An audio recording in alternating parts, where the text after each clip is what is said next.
Imagine being so bad at your job that even your own MPs start publicly asking, wait, what exactly are we doing here? That's the position Keir Starmer finds himself in after welcoming Alaa Abd El-Fattah back to Britain. And now Labour's own backbenchers are breaking ranks to question whether anyone in government actually knows what they're doing. Welcome back to UK Political Insight, where today we're watching the party unity facade crumble in real time as Tom Rutland, Labour MP for East Worthing and Shoreham, has publicly questioned the vetting process that allowed someone with a toxic social media history to be treated as a priority case by successive governments.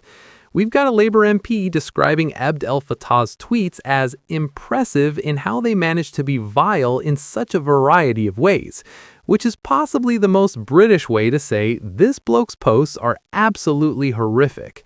We've got questions about what checks were actually done, we've got the government insisting they condemn the historic posts while also admitting Starmer wasn't aware of them, and we've got a massive credibility problem that's now eating Labour from the inside. Let's break down what happens when even your own side can't defend your decisions anymore. So Tom Rutland is a Labour MP, which means he's on Starmer's team. He's part of the government. He's supposed to be defending party decisions and maintaining unity. And yet here he is publicly questioning why Alaa Abd El-Fattah's case was treated as a priority and what vetting was carried out before his return. That's not opposition criticism that can be dismissed as partisan point scoring. That's internal dissent, and it's far more damaging because it suggests even people within Labour recognize this was a catastrophic failure of judgment. Rutland asked on social media why successive governments had prioritized bringing Abd El-Fattah to Britain. That's a genuinely important question because it reveals a continuity of failure across both Conservative and Labour administrations. This wasn't just Starmer making a bad call. This was a bad decision that was years in the making, with multiple governments contributing to it. Both parties lobbied Egypt for his release. Both parties made his case a priority, and apparently neither party did adequate background checks to discover information that was publicly available and had already caused him to lose a European Peace Prize nomination years ago. That's bipartisan incompetence, which is almost impressive in its consistency. Rutland specifically questioned what background checks are routinely done in these cases. The word routinely is important because it suggests there should be standard procedures, established protocols that get followed for any case like this. And the fact that he's asking what those procedures are implies he doesn't know, which further implies they either don't exist, weren't followed, or are so inadequate that they fail to catch glaring red flags. None of those options reflects well on how government operates.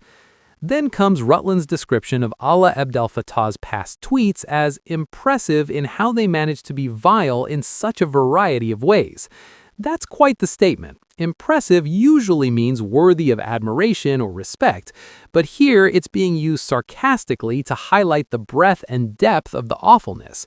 The tweets don't just offend one group or express one type of hatred, they manage to be vile across multiple dimensions, calling for killing Zionists, expressing hatred of white people, describing British people as dogs and monkeys, advocating violence against police. That's comprehensive vileness, a real spread of hatred that touches multiple communities and groups. And Rutland's pointing out that this diversity of awfulness should have been a massive red flag to anyone doing even cursory background research. The phrase "in such a variety of ways" is particularly cutting because it emphasizes that this wasn't just one bad tweet or one moment of poor judgment. This was sustained, varied expression of extreme views across different topics and different targets. That pattern should have been impossible to miss for anyone actually looking. The fact that it was apparently missed or ignored or deemed unimportant is what Rutland is questioning, and rightly so. The renewed scrutiny of Abd El-Fattah's online history is interesting because the information isn't new. These posts have been public for over a decade. The European Parliament knew about them back in 2014 or 2015 when they withdrew his Peace Prize nomination. This isn't investigative journalism uncovering hidden secrets. This is people finally paying attention to information that was always available.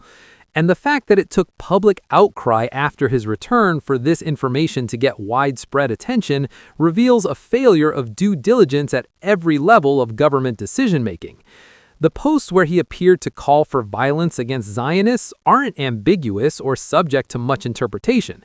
He explicitly said there's a critical number of Israelis that need to be killed to solve the problem. That's not anti-government protest or criticism of Israeli policy. That's advocacy for killing enough members of a national group to eliminate them. That's genocidal rhetoric, and the fact that it's being described gently as appearing to call for violence shows how carefully people are treading around this issue. The criticism coming from across the political spectrum is significant because it shows this isn't a partisan issue. Conservatives, Reform, and now Labor MPs are all questioning this decision. When criticism is that broad, when it crosses party lines, it's usually because the underlying issue is genuinely problematic rather than just politically useful for one side. Everyone from different political perspectives can see that welcoming someone with this background was a mistake. Abd El-Fattah's arrest in 2019 and subsequent 5-year sentence on charges of spreading false news is the reason this became an international human rights case, and there's legitimate grounds for concern about his treatment. Egypt under Sisi has a terrible human rights record. Journalists, activists, and dissidents are routinely imprisoned on spurious charges. The UN investigators calling his detention a breach of international law gave credibility to the campaign for his release. This was positioned as a clear-cut case of political persecution by an authoritarian regime. But here's where it gets complicated. Just because someone is unjustly imprisoned doesn't automatically make them a hero or someone whose arrival should be celebrated without qualification. Abd El-Fattah was genuinely persecuted by the Egyptian government, and that persecution was wrong. But he also appears to have expressed extremist views that are incompatible with British values. Both things can be true simultaneously. The failure of successive British governments was treating this purely as a human rights case without considering the full picture of who they were advocating for. The UK government's confirmation that efforts to secure his release were a long-standing priority under both Labour and Conservative governments is an attempt to spread responsibility. If both parties made it a priority, then neither can claim the moral high ground in criticizing the other. But that's cold comfort for the public, who are left wondering why neither party did basic background checks that would have revealed these issues. The Foreign Office statement that the government condemns Alaa Abd El-Fattah's historic tweets and considers them abhorrent is the bare minimum response. Of course they condemn them now that there's public outcry, but the statement doesn't address why these tweets weren't discovered and considered before making his case a priority. It doesn't explain what vetting was done. It doesn't acknowledge any failure of process. It's just a reactive statement designed to limit political damage without actually addressing the underlying problems.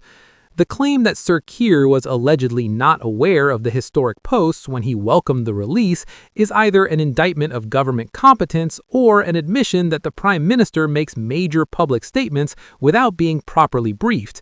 If Starmer genuinely didn't know, that means nobody in the entire governmental apparatus thought to inform him before he went public with his delight. That's a massive failure of staff work and advisory systems. Ministers are supposed to be briefed on relevant information before making public statements, especially on high-profile cases. If that didn't happen here, it reveals dysfunction at the heart of government. Alternatively, if Starmer did know or should have known, then the claim that he wasn't aware becomes an attempt to shield him from responsibility by claiming ignorance. Either way, it's not a good look. You're either incompetent enough not to brief the PM properly, or you're lying about what he knew to protect him from criticism. Neither option inspires confidence. Abd El-Fattah's prominence during Egypt's 2011 Arab Spring uprising is part of why his case gained international attention. He was associated with movements for democracy and freedom, which made Western governments naturally sympathetic. The hunger strikes while imprisoned further drew attention and created pressure for his release. These are the factors that made his case a priority, the narrative of a democracy activist being persecuted by an authoritarian regime. But that narrative, while containing truth, was apparently never balanced against information about his own extremist views. Tom Rutland's intervention suggests there are more Labour MPs with concerns who might not have spoken publicly yet. When someone breaks ranks, they often become a focal point for others with similar views. If Rutland has tapped into broader backbench concern, this could develop into a more significant internal problem for Starmer. So here we are. A Labour MP is publicly questioning his own government's decision-making, asking what vetting was done, and describing the results as impressively vile in their variety. The government's response has been to say they condemn the tweets while admitting the PM wasn't aware of them. And the public is left wondering how multiple governments over multiple years could make someone's case a priority without discovering information that's been publicly available for over a decade. If you've stayed with me through this breakdown of how Labour is eating itself over the Alaa Abd El-Fattah disaster, you're clearly interested in the reality behind